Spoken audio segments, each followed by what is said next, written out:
Good evening, everyone. I'm State Senator Randy Head. Thank you for tuning in to my very first ever live from the Indiana State House Senate Headlines Virtual Town Hall.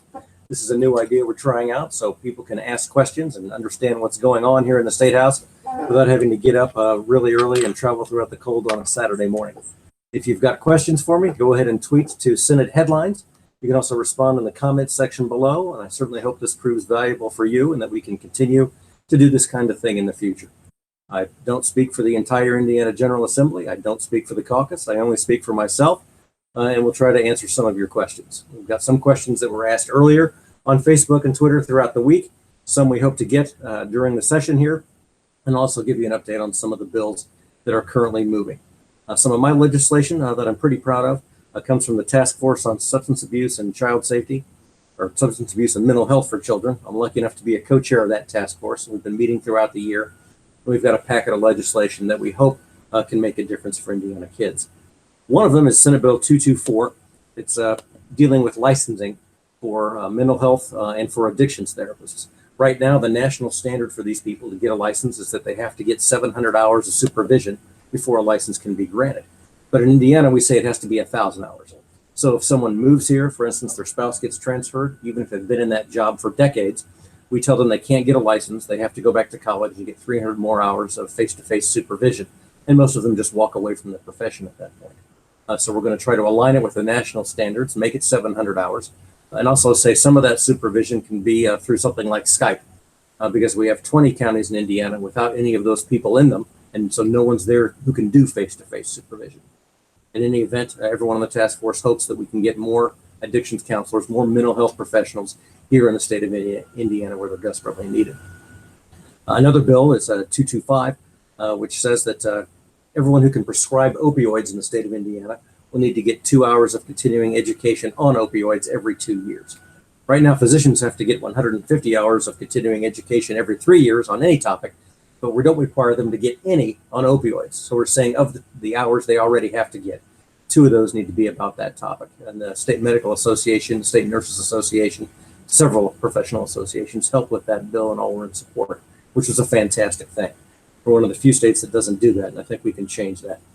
Also, Senate Bill 30 deals with suicide prevention for youth. Unfortunately, Indiana is among the national leaders in that category. So we're going to train teachers and EMTs about understanding suicide, understanding who may be suicidal, signs and symptoms, and strategies for helping prevent that from happening. With that, we're ready to go ahead to your questions. Go ahead and keep sending them, and we certainly appreciate that. A couple of questions we got earlier this week dealt with the Department of Child Services, and those are timely. We have a new director of the Department of Child Services, and it's been alleged that our budget wasn't quite enough. The question is, what are we doing about DCS, and what's being done to stop DCS from violating parents' rights?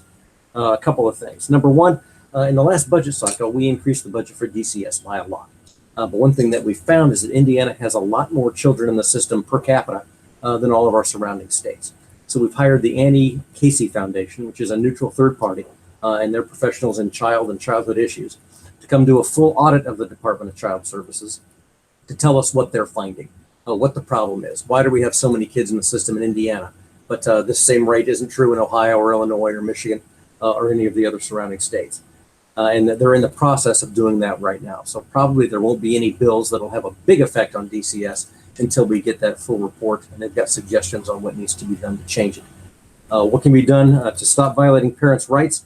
Well, as soon as the new director of the Department of Child Services was appointed, we had a meeting with her, several senators in one meeting and several state reps in another. And I was there for the one that occurred right here in the Senate caucus room with the new director. Her name was Terry Stigdon. I'm very impressed with her. But we went around the room and all gave our concerns about DCS. And what's been going on with foster parents across the state was a concern that many of us echoed. A lot of DCS foster parents have felt like the children that they were fostering were taken away too soon or without notice or without cause. I filed a bill that's moved through the Senate. I hope it keeps moving in the House. That says that when someone's been a foster parent for over a year and the department wants to take the child, they've got to file something with the court, and the family has a right to go and contest that move, and that the department would have to prove that, in fact, the move is in the child's best interests. Those are a couple of things that are going on with that. Moving on to our next question now. Why are we behind the rest of the country in CBD, cannabis, and hemp production? That's a three-part question, so I'll try to keep the answer as short as I can. Number one, I don't know that we're behind the rest of the country. I know there are other states that have recreational marijuana that also have industrial hemp and CBD, which is an oil derived from the cannabis plant that's not psychoactive, but that many people feel helps with medical issues. I don't think Indiana is ready for recreational or for medical marijuana, certainly. I mean, there's no bill moving in Indiana that would do that this year. It's not going to happen in 2018. Why are we behind the rest of the country in CBD and hemp? It's always been a controversial issue, and a lot of people opposed to those bills are afraid that there'd be loopholes in them that people could use for recreational marijuana or medical marijuana, even though those things would still technically be illegal. Tomorrow morning, I'm presenting a bill that would allow industrial hemp in the state of Indiana. And that's a form of cannabis, but also not psychoactive because the THC level in it is so low. In fact, by the federal definition, it's got to be a maximum of 0.3% THC, which is the psychoactive ingredient in cannabis or marijuana. Industrial hemp can be a real cash crop for Indiana farmers. We use it to make fiber, we use it to make rope, panels for doors, and in fact, there are a lot of car companies that want this now because they want natural ingredients or natural products to put in the cars and no more fiberglass. We import industrial hemp right now from lots of countries. We import it from China, from Canada, from Germany, and several others. Wisconsin and Kentucky are two states that are growing it right now, and I think Indiana ought to be able to compete there. Our farmers, I think, can compete with anybody, and we'd like to give them a new cash crop to be able to use.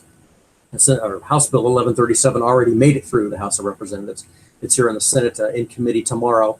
I'm hopeful that the committee passes that bill and will allow our farmers that chance to get in on this cash crop and help here in Indiana.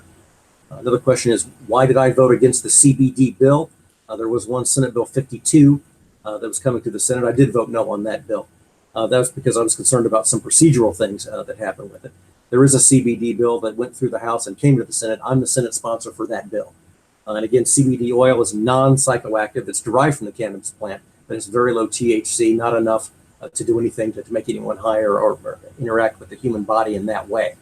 And again, I'm hopeful that we can do that. Last year, I sponsored the House bill on CBD oil, which we restricted to people with epilepsy or two other forms, one of them being Dravet syndrome. And we had a lot of things, a lot of hoops that people had to jump through. I think the appetite for citizens in the state of Indiana right now is to say that CBD should be legal to be used like a homeopathic remedy for anyone, as long as the THC in it is very low and it's not a mask for recreational or medical marijuana. And again, Senate Bill 52 did pass the Senate. The House did pass a bill on CBD. They're different, so we've got to reconcile those and get to one product that everyone in the General Assembly, or at least the majority in the General Assembly, would agree on. All right, moving on now to other questions, and I'll just keep them coming, everybody. What have we accomplished in the first half of session? That's a pretty broad question. There are a lot of bills on a lot of different topics. 449 bills were filed in the Senate. Less than 200 of those passed. 98% of those with bipartisan support. A couple of things that I guess would say the bigger deals are the ones that have gotten the most press. There was a bill on Sunday sales of alcohol that has passed both committees in both chambers now and certainly passed the Senate. And I think that bill's got a lot of momentum. And that would say that liquor stores could be open on Sunday from 12 to 8, and so could other stores that sell alcohol. Cold beer did not happen. We're still, I think, the only state that regulates beer by temperature in the country. But Sunday sales would be allowed if this bill passed and if it was signed by the governor. Education always gets an awful lot of press. We figured out this year that we had underestimated the number of students that would be in public school. And so we took more money and put it toward that type of funding so that every school would be made whole. We just found out this last week, in fact, that the numbers are more than we even thought after we thought we fixed the problem. There's still a shortfall there. And I think that's something that's going to have to be dealt with. Education always has an awful lot of bills on it, but there hasn't been too much this year compared to other years that's been what I would call explosive or gotten a lot of coverage, other than the graduation pathways bill. And that's one that says that a student could have a lot of different ways to get to a diploma. They could take the ACT, which is the Army College Test, or the SAT, or some other test. And it would change the way that we allow that to happen in Indiana. And the theory is give kids more ways to get there. So that, for instance, if a child was a bad test taker and they used to do poorly on the I-STEP exam, doing poorly on that one exam or any one exam wouldn't necessarily prevent them from getting a diploma. Now, there would be several different ways that a child could go in order to get that done. Speaking of which, we're still wrangling, and I think it's mostly the State Board of Education that has jurisdiction over this issue, but wrangling with the idea of what's going to replace the I-STEP test. We had an awful lot of complaints about that test, that it took way too long, in addition to all the prep time that was necessary. It took a lot of time away from teaching, that it wasn't an accurate test, and a lot of problems with the vendor, the grading, how the test was administered. We had problems with computers that were losing power in the middle of the test and erasing answers, and things like that that were absolutely unacceptable. And so the federal government has allowed us to move on to a different instrument, and I'm hopeful that's going to be a huge improvement. It's got to be shorter. It's got to take less time away from the classroom and away from teachers and kids. And hopefully that's going to be some progress this year. Next question, what are goals for the second half of session?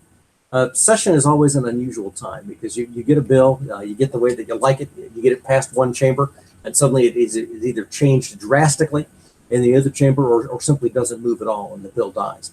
I'm hopeful that all the bills that I've passed are going to keep moving.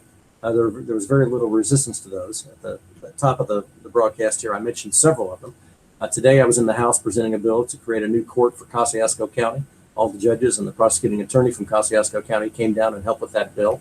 I've got another one that's a formulary for workers' comp cases, meaning that it's a list of all the FDA-approved drugs, and it says whether those can simply be prescribed to a doctor or whether there has to be prior authorization from a neutral third party before that could be prescribed. And there's an appeal process in there too. But other states that have used that have had great luck reducing the amount and number of opioids that have been prescribed in workers' comp cases. In fact, in Texas, their prescriptions for the opioids went down over 70% the first year that they enacted their formulary. So I'm hopeful for that too. I mentioned education earlier. I hope we keep moving ahead on that front. I'd like to see the public schools made whole for the underestimation of their kids or of their number of students. I think that's important. And hopefully we continue to be set up next year to get a budget that is true and honestly balanced. And that's been the case the entire time that I've been here. And we keep a healthy surplus in case there's some sort of an emergency. We'd like to maintain the tax and regulatory climate that we have. We're one of the best in the country and certainly the best in the Midwest. And workforce development is going to be a topic that you're going to hear an awful lot about throughout the General Assembly here in the second half. I'm the second author on Senate Bill 50, and that tries to model us after Tennessee, which has done amazing things with workforce development. They're able to get students certificates, get them licensed in a trade, and graduate with no debt. And we want to be able to get there, and that's important. The reason for that is simple.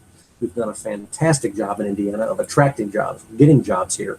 We've got, for instance, a lot of advanced manufacturing jobs, but we don't have the workforce trained up to fill all those jobs. And if we can't keep bringing jobs here if we don't have people to fill them. Senator Eckerty is the author of Senate Bill 50, and one of the main things that it would do is say we've got a lot of money in the 21st Century Scholars Fund that sits there every year and goes unused, and we should be able to use that for someone to get a certificate or for someone to learn a trade, get an associate's degree, etc. They shouldn't have to go to a 4-year college and get a 4-year degree in order to use that money.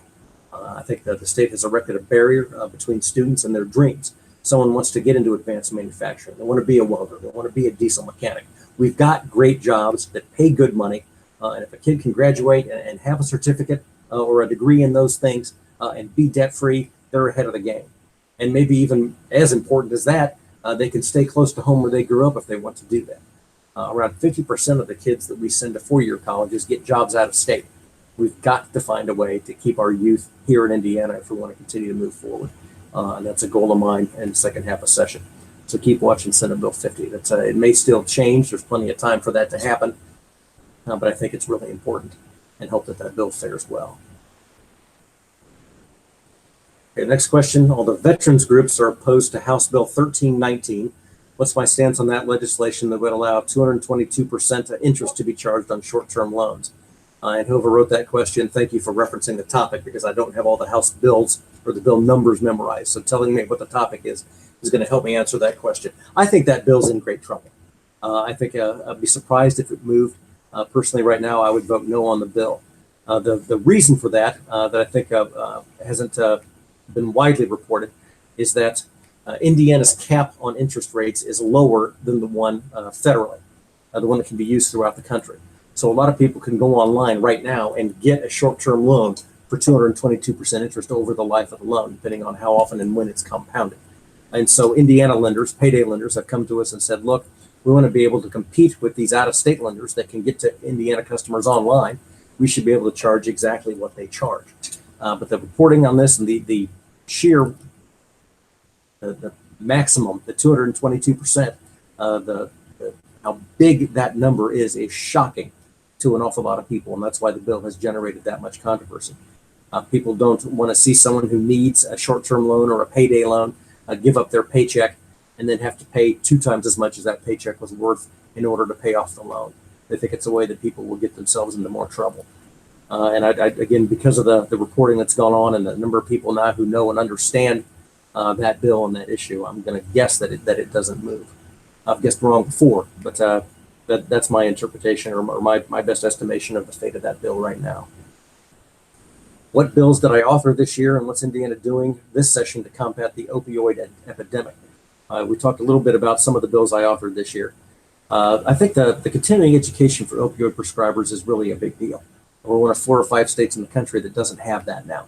And if my bill passes, we're going to be able to do that and have a continuing education for best practices, for instance, for non-opioid alternatives to pain and things like that. And again, the task force I'm a part of came up with that bill. I wish I could take all the credit. I certainly can't. There are a lot of experts there who weighed in on that. Something else we're doing is we're trying to pass a bill that would be a mandatory survey for healthcare providers when they renewed their license online. Right now we have a voluntary survey and we get incomplete data. We want to know where they are, what their scope of practice is, how many people they're serving, so we can create an accurate map of what healthcare providers are doing what, where in the state of Indiana, and know where the shortage areas are. Another question on that survey would ask providers who uses telehealth, because right now we've made telehealth available, but we don't know who's using it. We don't know how much. We don't know where. And I think it's important that we use the technology that we have in telehealth, particularly in rural Indiana, to get healthcare providers to people who need them most. And mental health has a lot of untapped potential here. I think a lot of people who need to see a provider about mental health issues don't want to leave home. They don't want to go to the appointment. I talked about this with 4 County, my own district in Logansport. About half of their appointments don't show up. But if they could take an iPad to that person, to their home, that person's going to open the door. They're going to click on that iPad and be able to speak to a counselor and get the help they need. And all these things can help with opioids because a lot of people self-medicate with mental health issues. And if we can get to them and get them the help they need, that's going to be a big deal as well. A bill that failed was Senate Bill 339, a pretty novel concept. It had locking pill bottles. It looked like a combination bicycle lock on top. And it would have, we thought, stopped some pilfering. They weren't foolproof. They weren't indestructible. You could still take a hammer and open it like you could any plastic pill bottle. But if you're the owner of that pill bottle and you've set a combination and you come home and find that that's been broken into, you'll know that someone, probably someone in your household, was trying to get into your medicine cabinet and steal your pills. A lot of people were worried about the cost of that being passed on to the consumer, and so that bill failed. But I think we're going to continue to see more efforts to address the opioid crisis as time goes on. Okay, what are we doing to develop Indiana's workforce? I talked about that a little bit earlier. There's, I think, another companion bill from the House of Representatives that's coming over. A couple of things. We want to take money that's in the 21st Century Scholars Fund and let people use that to learn a trade or get a certificate that takes only 1 or 2 years to get. Right now, we don't do that.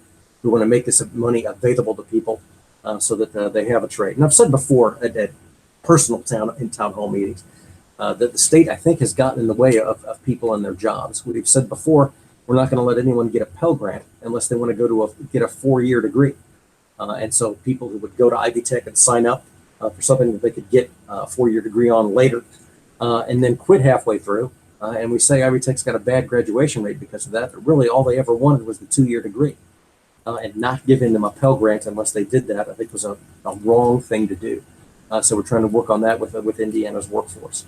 The executive branch is coming up with its own plan. The House has a plan. The Senate has a plan. Another bill that moved in the Senate, and I'm not sure if it may come out of Senate Bill 50, but it would allow students to attend high school to, let's say, a technical institute for 1 year, up to 1 year after graduation in order to get an associate's degree and learn a trade. It wouldn't be paid for through the K through 12 funding that already exists. It would have to come from a separate fund.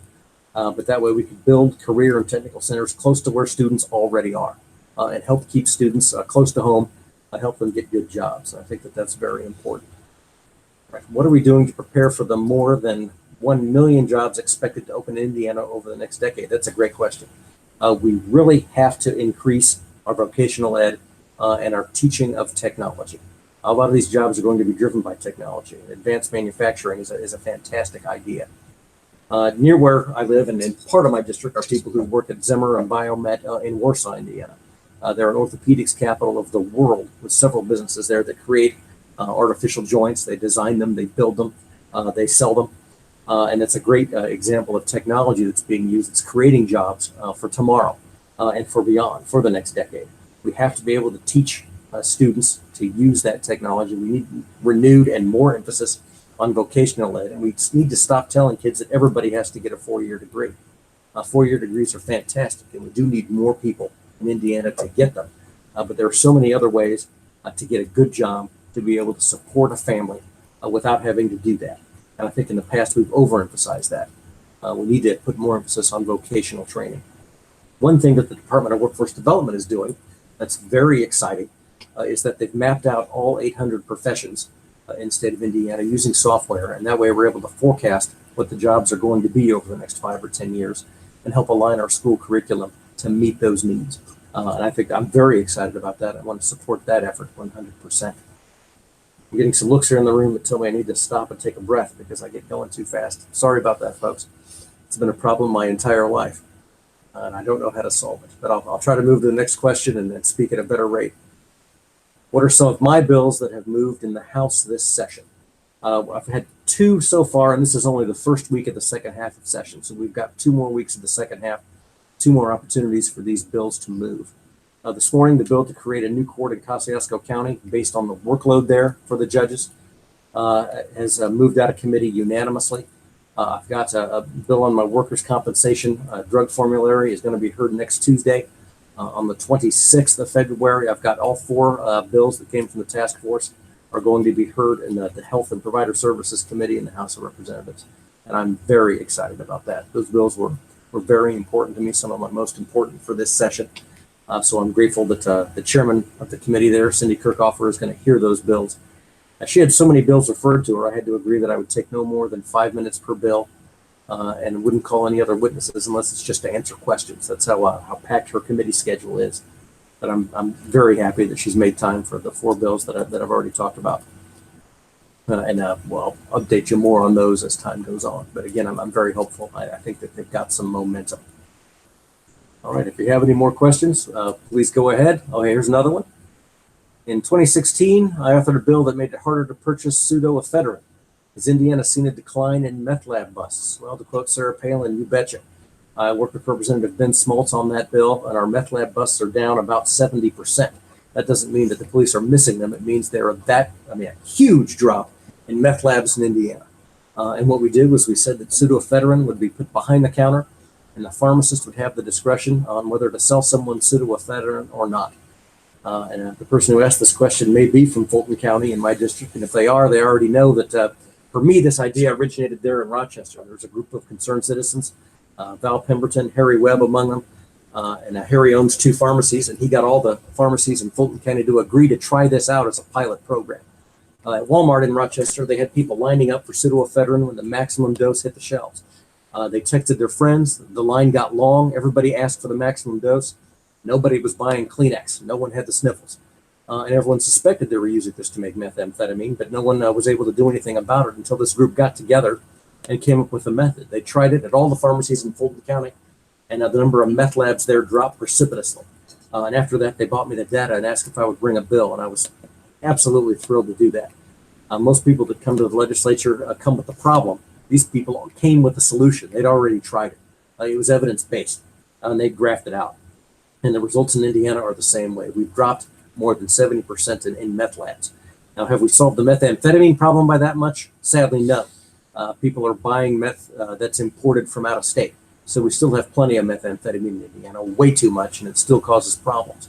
But we're getting fewer kids around meth labs. Fewer kids have to go to the hospital because they've been around meth labs. And in fact, that stuff's so poisonous that when they found a child in with a meth lab, all the child's possessions had to be destroyed because of the chemical residue that would be present and could still harm the child. The children were separated from their parents. The children had to go through the DCS system, and a lot of horrible consequences for kids because of the prevalence of meth labs in the state of Indiana. And it's one of the things I'm proudest of that I was able to work on. So definitely, thank you for that question. All right, our next question. What should we make of Amazon naming Indianapolis in the top 20 for its second headquarters? What we need to make about that is that people in the city of Indianapolis and the government there and throughout the state of Indiana and the government here are doing things right.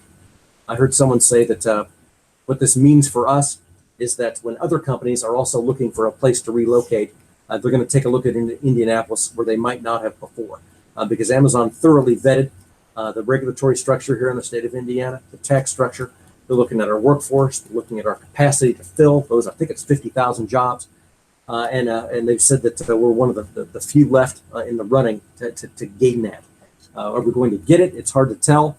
It's impossible to know, but that's a huge compliment, and that's gotten national and international attention for the state of Indiana. So when other companies are coming or looking for a place to go, they're going to take a look at Indianapolis. They're going to take a look at Indiana, where they might not have done that before. So that's something I think that we should all be excited about, and I think something everyone can be proud of and say that we had a part in. What do I see as Indiana's major strengths and weaknesses at this point in time? That's a great question. We could go on probably for hours on both of those things. Some of the strengths I've already mentioned.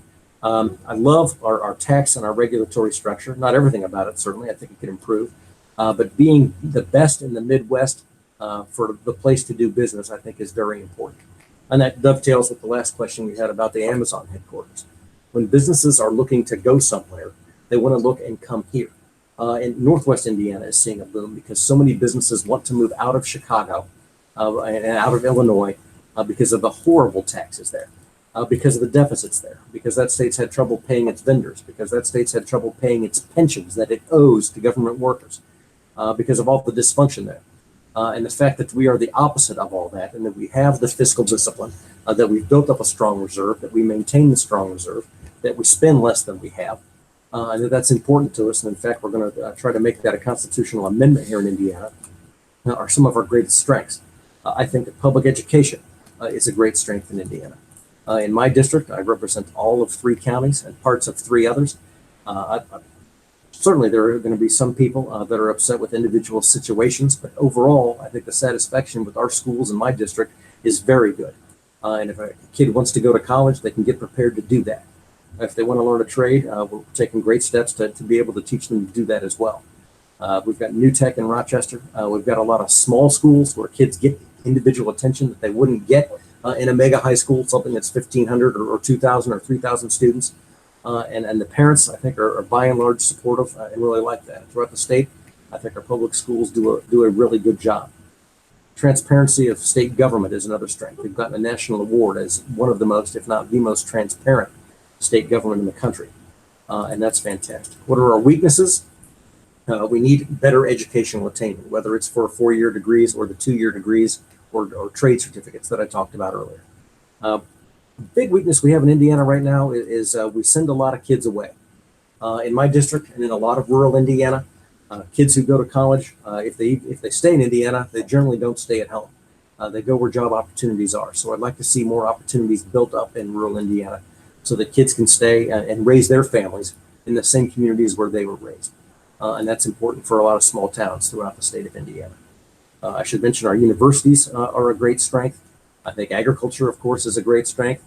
And we've got opportunities in tech to build a lot more jobs. We're a Midwestern tech hub for technology, for software, for development, that kind of thing. And these things are all great strengths. Some more weaknesses that we always need to work on. I would really like to see that the test that's replacing the I-STEP test be something that works for our teachers, for our parents, and mostly for our kids. Having a good instrument there that accurately reflects where kids are and gives teachers information they can use to teach individual students would be a real plus. That's something that could benefit everyone. And what we've had up until now, I think, has been a detriment. It's yielded inaccurate scores. And in fact, our school testing system averages in the scores of every child who takes the test.